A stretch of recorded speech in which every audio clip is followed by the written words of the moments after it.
आज बनैबा एकदम restaurant style colourful fried rice ताहा भी किछि मिनट रे। तो चलंतु आम यार प्रस्तुति आरंभ करबा। सेतिपई कड़े बसैबा, कड़े गरम हो सारा पर बटर आ तेल को ऐड करदबा। ता बटर मेल्ट हो सारा पर इथरे जीरा आ इटे कंचा लंका दे देछि। तापर याकु टिके भाजी दबा। भाजी सारा पर एठी रसुण अदा को चॉप कर दे दबा, पियाज दे दबा।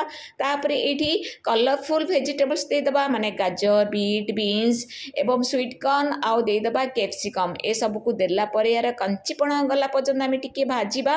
तापर ये देदबा हलदी गुंड, लुण टेस्ट हिसाब से देदबा, आउरी चिली सॉस देदबा, आउ मैगी मसला ये ऐड करदबा। ए सब को देला परे भल भाव में या मिक्स करदबा। मिक्स कला परे आमे आगु बने की रखिथिबा राइस माने ठंडा हला परे याकू इथरे ऐड करदबा। ऐड कर सारा परे याकू भल भाव में मिक्स करदबा। और लास्ट रे इथरे भल भाव में मिक्स कला परे एठी आपण विनेगर ऐड कर परिबे। मु किंतु एठी लेंबू रस दे देछि।